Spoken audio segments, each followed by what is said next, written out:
The Hearts of Gold podcast is brought to you by the Grow and Share Network, produced by Off the Walter Media Productions.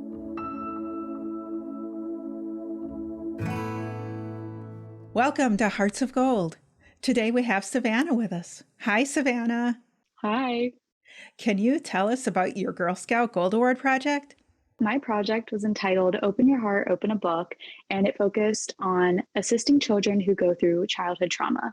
My main goal was to assist children who are going through the unimaginable and to give them an outlet in which they can escape their reality for a few hours and explore the world of a character. So books are a really powerful tool, and they have the ability to help someone out of a hard time, as there are ways to disconnect. It has been found that childhood trauma can impact learning in schools, and that a child can become more easily distracted and less likely to understand the information that's being presented to them. And it has also been found that reading as well as speaking with an adult can actually help children who have gone through a traumatic situation actually begin to understand their own feelings and start to learn how to express their emotions in more of a mature manner. And I addressed this by creating a book nook. And I did this in a local shelter that helps women and children who are escaping domestic violence. The book nook was placed in the intake center, so children can snuggle up with a beanbag, a book, and a blanket while their mother fills out paperwork. And I also created a website that encourages reading, and I receive real feedback of books that should be added to the website as well. What inspired your project? I love reading. This was a love that came later in my life. As a child, I used to always feel forced to read, but I want to give children an outlet in which they can read for their own enjoyment, especially children who have gone through something that is absolutely unimaginable. Books are very therapeutic, and again, they have the ability to transport the reader to a faraway land and escape what is, a very dark time for some kids. And it's really important to understand how vital our youth is, and having a highly educated youth is important, especially for children who grow up in single parent homes, because they are more likely to drop out of school early. We need to protect our youth, and we need to ensure that they are given access to resources that will encourage them to stay in school. And developing a love of reading is just one resource that will foster a love of learning. How did you connect with the shelter? I actually got in contact with them by looking up shelters in my area. I reached out to AVDA, which is Aid to Victims of Domestic Violence.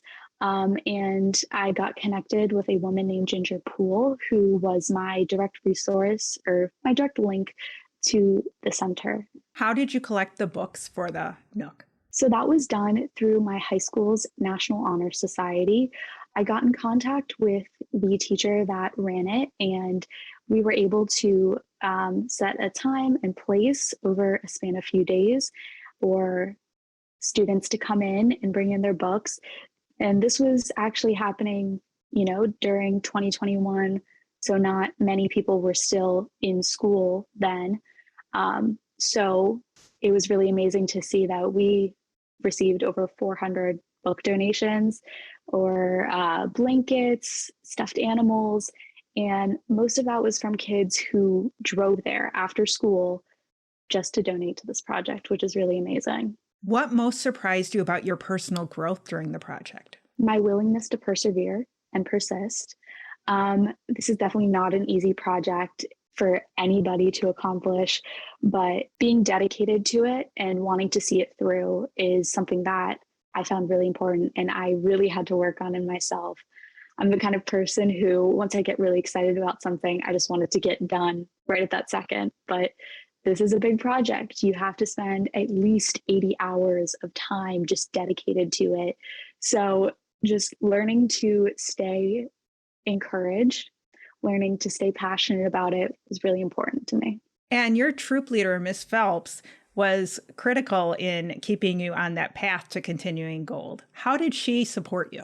Miss Phelps, Kristina, she has been my troop leader, involved in my troop since I was 5, and I'm now 19 years old. So I have known her for basically my entire life.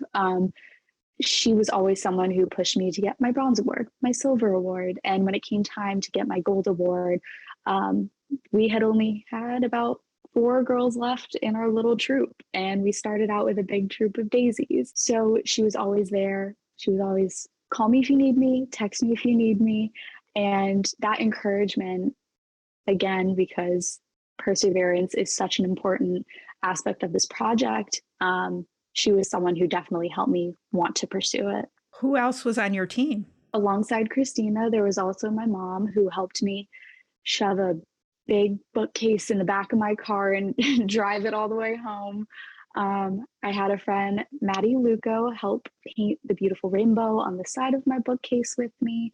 My boyfriend, Ethan Morantz, he helped sort through all of those books with me to make sure each and every one of them was in good condition for the kids.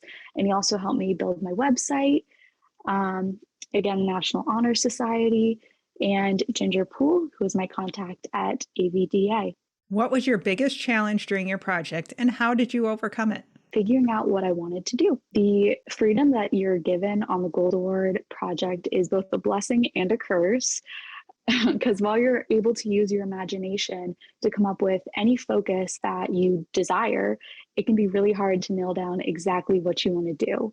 I had many different ideas that I started out with, but I am thankful that I ended up with the project that I did. What surprised you about the Gold Award process as you were going through it that you didn't know that might be helpful for someone else to know before they start? If you don't feel like you're being recognized for your project, hold off. Just sit with yourself for a little bit. Be proud of the work that you've done. I would say that the recognition that I have gotten after my project and after I got my Gold Award has been very shocking to me. I had an article written about me for my local paper, and I was featured on the Girl Scout Facebook page, and now I'm here. And while I have this platform, I do want to take a moment to recognize AVDA, or Aid to Victims of Domestic Violence, which is the organization that I worked with. And if anybody listening has the means to or the desire to, if you visit their website at avdaonline.org, you can make a donation, because the work that they're doing is truly amazing, and it's all going to help the women and children that are escaping domestic violence. And we'll make sure to link to their website in the show notes. Reflecting back on your troop experience, as you said, you were with the same troop throughout your experience, even if it had fewer girls as you went through. What was that full experience like, and what helped you to stay with it all the way through? I mean, I loved being a Girl Scout. I'm so thankful that I was able to grow up as a Girl Scout. I loved going camping with my friends. We have so many memories that we still look back at and laugh on now, of times when we were up until 3 a.m. camping and the moms are telling us to be quiet, but we're all just laughing and giggling because we're so excited just to be together. I remember I was probably in middle school, and we had an older Girl Scout who was in high school come in. And I remember her talking to us about telling us to continue. And I remember that really stuck with me. She told us, sometimes it's going to be hard to sell cookies in high school, and sometimes people are going to say things about you. But what I did is I took what she said and I really let that sink in with me, even when I was like, do I really want to be doing this going into high school or middle school? But I completely owned it. And that is what I would say to every Girl Scout. Just own it. No matter how young you are, how old you are, you're a Girl Scout and you should be proud of that. And every year when cookie season came around, I was the coolest person. That's all I'll say. What was your silver and bronze experiences like? Going all the way back to my elementary school, I actually have a proposal that would put crosswalks in the neighborhood that was surrounding my elementary school, because there were no crosswalks and a lot of us walked to school every day, and it was a busy road when there was drop off and pickup. So that was my bronze project. And my silver award project with my Girl Scout troop, we created a PowerPoint and a presentation for elementary going into middle school, so 5th graders, on what to expect going into middle school, studying tips, and that sort of thing. What other Girl Scout memories would you like to share? Probably one of the most magical Girl Scout experiences I ever had was one year we went to SeaWorld and they had closed the park just for Girl Scouts. And I got to sleep in front of the turtle aquarium. That was a really, really cool thing to wake up to. You feel like you're in the ocean and you're just staring at a bunch of sea turtles swimming around. And that was really awesome. What is in your future? Right now, I am a sophomore at the University of Central Florida. I'm studying political science and national intelligence and security. And in my future, I'm not exactly sure what I want to do. I do know that I want to live in DC and continue working alongside the government in some capacity. But I am taking the Girl Scout law with me to make the world a better place and serve the country while I do that. Is there anything else you'd like to share with the audience? Be yourself. And if you're doing a Gold Award project, or you're even thinking about it, or you just want to stick with Girl Scouts, but you're unsure, be true to who you are. Know your passion. Know that your voice matters. And whatever you do, do not give up, because if you have dreams that are out there, they're achievable. You just have to put towards the work to get them done. How do you make your s'mores? I use dark chocolate instead of milk chocolate. And I also believe that if you don't have at least a little bit of char on your marshmallow, then you're not doing it right, because there is no way that it is fluffy enough on the inside. Well, thanks for joining us today. Thank you so much for having me. Make sure to click follow or subscribe so you always know when new episodes are released. And don't forget to power your passion and conquer your challenges. The Hearts of Gold podcast is brought to you by the Grow and Share Network, produced by Off the Walter Media Productions.